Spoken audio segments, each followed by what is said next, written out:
Base de la foi, partie 2. La prière. Imaginons que nous nous réveillons la nuit et que nous n'allumons pas la lumière. Nous devons passer dans une autre pièce de la maison, puis nous déposons le pied nu sur un bloc Lego.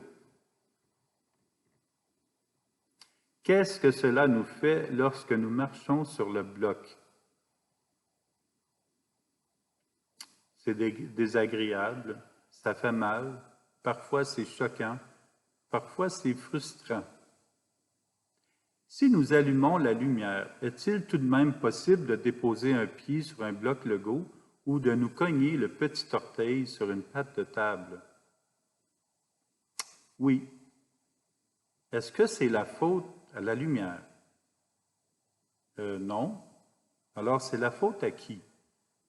Mais à nous, nous étions distraits, nous ne regardions pas où nous allions, nous pensions à autre chose et nous n'avons pas allumé la lumière. La prière, c'est comme la lumière.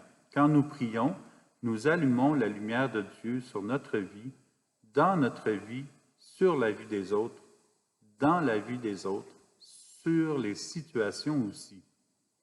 La prière va toujours nous aider puisqu'elle nous connecte à la lumière de Dieu. Sa lumière éclaire. Dès que nous prions, il se passe quelque chose en nous, dans notre vie, mais trop souvent, nous n'en sommes pas conscients. Parfois, nous allons dire, « J'ai beau prier, ça fait des années que je prie et je suis certain que la prière n'apporte rien. La prière ne donne rien. » Mais est-ce que c'est la faute à la prière?